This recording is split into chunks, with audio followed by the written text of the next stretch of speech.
Hello student, कैसे हैं आप। नेक्सस एजुकेशन पॉइंट में आपका स्वागत है।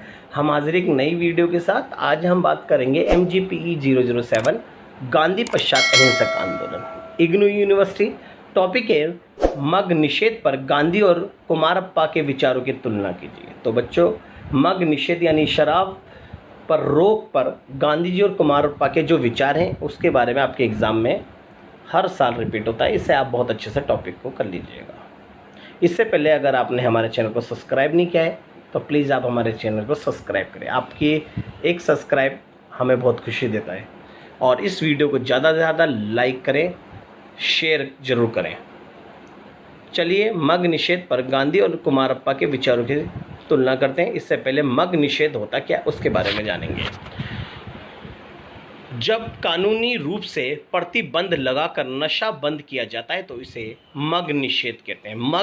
मग मतलब होता है शराब, निषेध मतलब रोक, शराब पर रोक। जब सरकार ने शराब को रोकने के लिए जो कानूनों का निर्माण किया गया है और सरकार के द्वारा कानून के माध्यम से विभिन्न प्रयास किए जाते हैं तो इसे मग निषेध कहते हैं।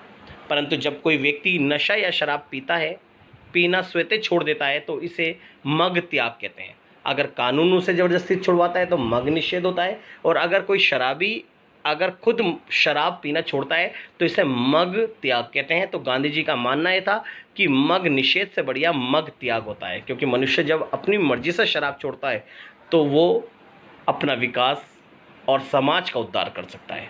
मग निषेध प्राचीन और मध्यकालीन युग में प्रचलित था। आपने देखा होगा प्राचीन काल में राजा महाराजाएं ये शराब का सेवन करते थे। आधुनिक काल में शराब विरोधी आंदोलन अधिक पुराना नहीं है, इसकी अवधि 2 शताब्दी से कम ही है।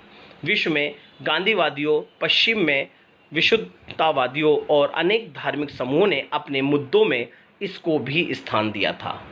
इस तरह से समय समय पर भारत में भी शराब विरोधी आंदोलन चलते रहे हैं। गांधी जी भारत में दृढ़ संकल्प से मग निषेध के पक्षधर थे। उन्होंने इसको लेकर भारत तथा विदेश के अनुभवों और भारतीय जनता की दशा पर गहनता से विचार किया। उनका ये मानना था कि समाज में लोगों के पिछड़ने का कारण है शराब। निम्न तबके के जो लोग हैं, शराब पीने की हालत की वजह से वो अपने परिवार की ज़रूरतों को पूरा नहीं कर पाते।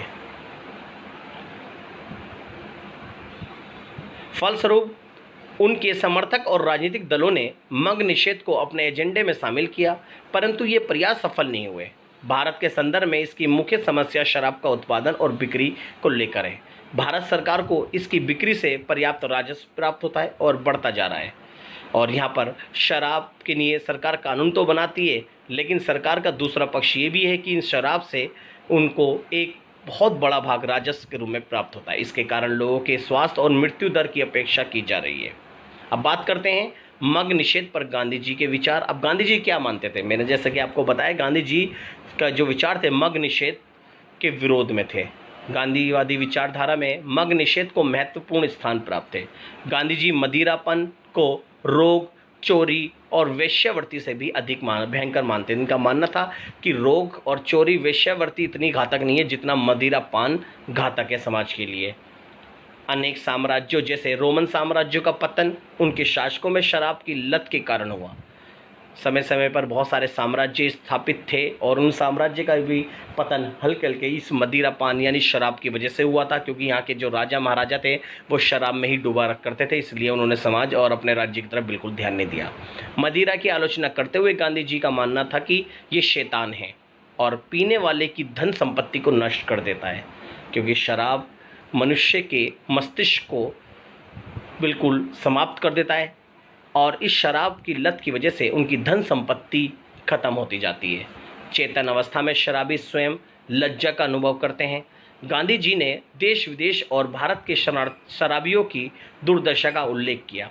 गांधी जी का मानना था नशाखोरी से संबंधित घटनाओं से बड़े दुखी होकर शराब के घोर विरोधी हो गए थे और मदिरा व्यक्ति को शारीरिक, नैतिक, बौद्धिक और आर्थिक दृष्टि से नष्ट कर देती है, क्योंकि मदिरा पीने के बाद मनुष्य का दिमाग काम करना बंद कर देता है। फिर वो परिवार के अंदर हिंसक गतिविधियां, घरेलू हिंसा जैसी गतिविधियां करता है। गांधी जी का मानना था कि यदि वे अधिनायक होते, अगर सरकार अधिनायक होती तो वे शराब की सभी दुकानों को बिना विलंब के बंद करा देती, ताड़ी के पेड़ों को कटवा देती, नशीले पेय पदार्थों की बिक्री पर रोक लगाती, उन्हें राजस्व प्राप्ति पर आधारित तर्कों को निरस्त करने का प्रयास किया, क्योंकि इनका मानना यह था कि सरकार खुद ही बेबस है और सरकार राजस्व प्राप्ति की वजह से वो इन चीज़ों पर खुद अधिनायकवादी पहलू नहीं अपनाती। मदिरा से प्राप्त राजस्व से शराबी को अनेक कष्ट झेलने पड़ते हैं, इसके ना होने पर वे अधिक आय प्राप्त कर सकता है।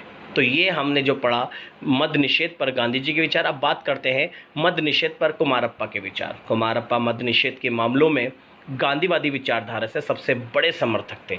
उन्होंने अपनी पुस्तक हाई प्रोहिबिशन में इस संबंध में अनेक निबंध लिखे और कुमारप्पा इस मद निषेध के घोर विरोधी थे। कुमारप्पा लोगों के सामने मद निषेध के लिए प्रभावकारी तर्क देते हैं। उनका मानना ये था मादक पेय को लेने वालों के सामने व्यक्तिगत स्वतंत्रता की समस्या उत्पन्न हो जाती है। वस्तुतः मद निषेध गरीबों के हितों में सोचा गया मामला है। गरीब अपनी अर्जित आय से अपने परिवार का पालन करने में असक्षम होता है। मदपान समाज विरोधी आदत है, इसलिए सरकार को उसमें हस्तक्षेप करना पड़ता है, क्योंकि मदिरापान अपने घर, संपत्ति और संसाधनों को बेचकर वो शराब में लीन रहता है। इसलिए ये मदिरापान एक समाज के लिए घातक प्रतिरोध है। कुमारप्पा पश्चिम के संयत मद्यपान परंपरा का भी विरोध करते हैं। उनका मानना था पश्चिम के जो लोग हैं वो मदिरापान अधिक मात्रा में करते हैं, इसलिए पश्चिम की जो परंपरा है उसका इन्होंने घोर विरोध किया। ये कभी कभी पीने वालों की अपेक्षा अधिक खतरनाक है। शराब पीने वालों और अधिक पीने वालों पर प्रतिबंध लगाना चाहिए। उन्होंने बोला कि जो शराब पीते हैं उन पर इतने सख्त कानून और इतने सख्त प्रतिबंध लगाने चाहिए ताकि वो मदिरे का इस्तेमाल ना करें।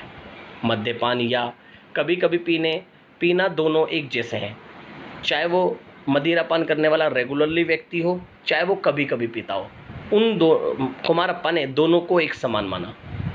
कुमारप्पा और गांधी जी इस बात से सहमत थे कि बेकार पड़े विशेष रूप से मजदूर को शराब से दूर रखने के लिए सामाजिक सुविधाएं जैसे क्लब, खेल के मैदान, पार्क आदि के साथ सामाजिक आर्थिक सुधार के साथ उनका मनोरंजन करना चाहिए, ताकि ये व्यक्ति मदिरा से दूर रहे और खाली टाइम पे वो इन चीज़ों यानी खेल या स्पोर्ट्स या क्लब में जाकर या पार्कों में जाकर अपना टाइम स्पेंड कर सके, ताकि उनका मन शराब की ओर ना भटके। कुमारप्पा के अनुसार मद निषेध जैसा सामाजिक कानून को जनमानस का सहयोग आवश्यक है। इसके बिना ये केवल नियम और कानून बनाकर रह जाएंगे, इसलिए सरकार के द्वारा बनाए गए कानूनों का पालन हम आम जनता को करना चाहिए और इस तरह से मद निषेध को रोकना चाहिए। अब बात करते हैं ये दोनों, अब हमने पढ़ा गांधी जी के और कुमारप्पा के मद निषेध पर विचार। अब बात करेंगे मद निषेध पर गांधी जी और कुमारप्पा के विचारों की तुलना। जैसा कि मैंने आपको बताया कि गांधी जी और कुमारप्पा जो थे दोनों ही मद निषेध के बराबर समर्थक थे। कुमारप्पा मद निषेध पर गांधीवादी विचारधारा के सबसे बड़े समर्थक और प्रवक्ता थे। स्पष्ट है कि गांधी जी ने मद निषेध पर जो कुछ कहा उससे कुमारप्पा पूर्णतः सहमत थे, यानी दोनों के विचार समान थे। नेक्स्ट पॉइंट है, गांधी जी के समान कुमारप्पा भी मानते थे कि मद निषेध के नियमों के पालन में जनता का सहयोग अति आवश्यक है। आप जनता के असहयोग के बिना आप मद निषेध नहीं कर सकते, यानी शराब पर रोक नहीं कर सकते। अगर शराब पर रोक लगानी है यानी मद निषेध को स्थापित करना है तो इसके लिए जनता का सहयोग आवश्यक है। इस प्रकार केवल कानून बनाने से मद्यपान की बुराई समाप्त नहीं की जा सकती। नेक्स्ट पॉइंट है, दोनों का मानना था कि मद्यपान एक आर्थिक समस्या है। मद्यपान करने वाले और उसके परिवार की आर्थिक दशा अत्यंत शोचनीय हो जाती है, जिसके कारण मद्यपान निषेध पर इन्होंने अपने विचार प्रस्तुत किए।